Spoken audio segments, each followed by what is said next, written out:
हम एक माइलस्टोन तो कहेंगे। सुबह 6:30 बजे इसरो यानी कि इंडिया के स्पेस एजेंसी ने सक्सेसफुली अपनी 100th लॉन्च कर दी है। 3, 2, 1, 0 stages are ignited.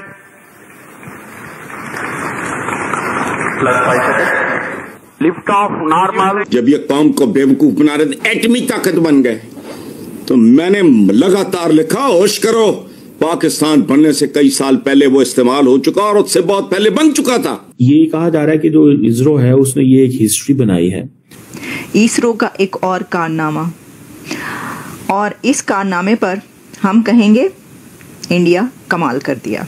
इसके पीछे की आपको वजह क्या लगती है कि आज वो टेक के डिपार्टमेंट्स में, स्पेस टेक्नोलॉजीज में, साइंस में बहुत आगे बढ़ रहे हैं। उनके India will build a third rocket launch pad at ISRO's spaceport, the Satish Dhawan Space Center at Sriharikota in the state of Andhra Pradesh. होना चाहिए कि जिस स्पीड से वो इन्वेस्टमेंट कर रहे हैं और जिस स्पीड से मौजूदा गवर्नमेंट उनको पैसा दे रही है, जिन्होंने ये करके दिखाया है, इसरो के जो सोमनाथ हैं, ये उनसे पूछिए, मोदी हुकूमत से पूछें कि जब कोई नेशन अपनी मेहनत करके और उस जगह पर हम लाते हैं टॉक शोज और अनलिमिटेड एंटरटेनमेंट सिर्फ YouTube पर। अगर आपने अभी तक हमारा चैनल सब्सक्राइब नहीं किया तो अभी सब्सक्राइब करें और बेल आइकॉन को क्लिक करके हमारी लेटेस्ट वीडियोस के बारे में अपडेट जानें। ऐतिहासिक 100वें मिशन की यहाँ पर उल्टी गिनती भी अब खत्म कर दी है और श्रीहरिकोटा से यहाँ पर GSLV रॉकेट के जरिए नेविगेशन उपग्रहण NVS-2 का प्रक्षेपण यहाँ पर किया गया और उसी से जुड़ी हुई ये तस्वीरें आप यहाँ पर देख रहे हैं। इससे अंदाजा ये होता है, जो what I have concluded and understood is कि नेशंस जो हैं, कंट्रीज जो हैं, they try to sit on powerful tables. When you invest in space you earn respect. Maybe अगर घर में देखा जाए, on poverty India is in many ways in a difficult situation. Poverty के हवाले से बहुत ज्यादा लोग गुर्बत में हैं, लेकिन they want to keep a balance. जो मुझे समझ आ रही है कि वो एक बैलेंस लेके जाना चाहते हैं। और for example 424 foreign satellites launch की इंडिया ने, ठीक है जी। अब ये तकरीबन इन 424 जो सैटेलाइट्स लॉन्च की गई, इनमें से 400 के करीब, 390 के करीब जो थी, ये जो मौजूदा नरेंद्र मोदी की हुकूमत के दौर में लॉन्च की गई, ठीक है जी। और वो कहेंगे कि जी हम जिसे कहते हैं ना, हम तो बड़ा काम कर रहे हैं। ये चीजें बताती हैं कि मुल्क जो है, अगर वो इस वक्त 2% ग्लोबल स्पेस इकोनॉमी में पैसा लगा रहा है, 8% 2033 में लगाना चाहता है, 15% जो है वो 2047 में लगाना चाहता है, तो आपको अंदाजा हो जाना चाहिए कि इससे क्या जो है वो करने जा रहे हैं। जैसे मैंने आपको पहले बताया कि जो स्पेस रेस में इंडिया का जो मुकाबला है वो चाइना के साथ है, ठीक है जी। सुबह 6:30 बजे इसरो यानी कि इंडिया के स्पेस एजेंसी ने सक्सेसफुली अपनी 100th लॉन्च कर दी है। एक सैटेलाइट NVS-02 के नाम से रॉकेट के साथ लॉन्च किया गया है, जो कि सक्सेसफुल रहा है और ये उनकी 100th लॉन्च थी। इस साल की सबसे पहला सैटेलाइट सक्सेसफुली लॉन्च कर दिया गया है, जिसको बहुत ज्यादा प्रेज किया जा रहा है। अगर हम बात करें पाकिस्तान की स्पेस एजेंसी जिसका नाम है सुपार्को, वो कहाँ स्टैंड कर रही है, कितनी वहाँ पर रिसर्च हो रही है, या स्पेस साइंसेज में, स्पेस डिपार्टमेंट में पाकिस्तान कहाँ स्टैंड करता है, या इसरो के मुकाबले में सुपार्को अभी सामने आ रही है या नहीं? पाकिस्तान वैसे टेक्नोलॉजी के लिए काफ़ी काम कर रहा है, लेकिन फर्दर मोर पाकिस्तान को और ज़्यादा काम करना चाहिए। अगर इंडिया जैसा जो हमारा बिल्कुल नेबरिंग कंट्री है और इंडिया जैसी जो कंट्री है वो इसके लिए काम और इतनी अपनी टेक्नोलॉजी को ज़्यादा से ज़्यादा बेहतर बनाने की कोशिश करें, तो हमें चाहिए कि हम भी अपनी टेक्नोलॉजी को ज़्यादा से ज़्यादा बेहतर बनाने की कोशिश करें और ताकि हम उनका मुकाबला अच्छी तरीके से कर सकें।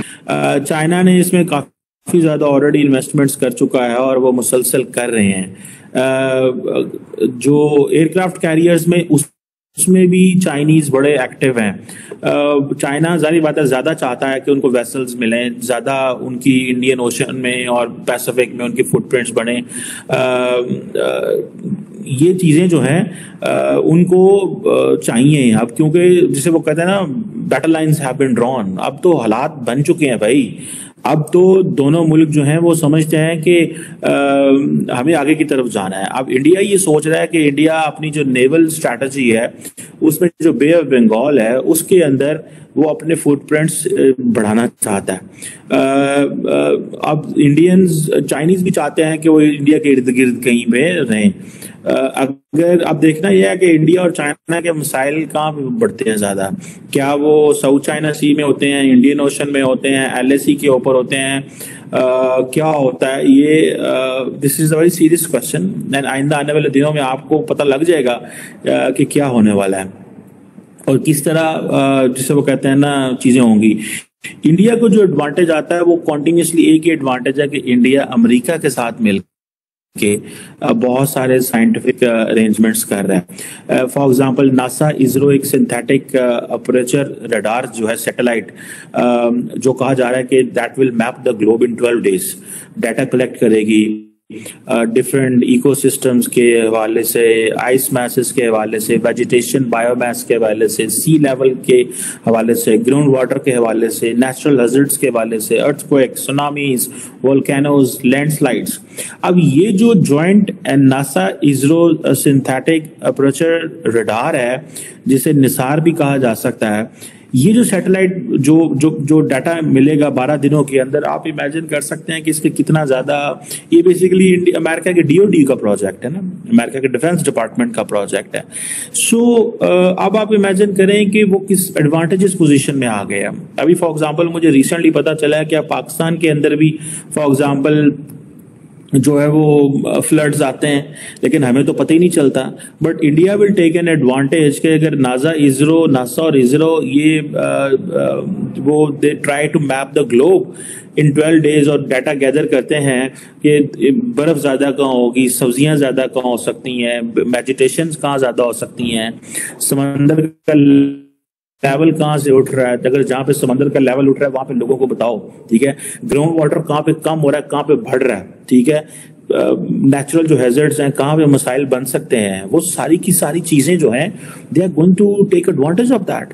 और अर्थक्वेक कहाँ पे आ सकते हैं, सुनामीज कहाँ पे आ सकते हैं। अब आपको पता है कि majority of the countries in the Indian ocean and the Pacific ocean they are asking all these great powers and regional powers that they need to invest to understand that how to go for humanitarian assistance, ठीक है जी, जो humanitarian assistance in when there is a tsunami, when there is a volcano, when there is a earthquake, when there are some natural hazards, तो इसमें हमारी मदद करें।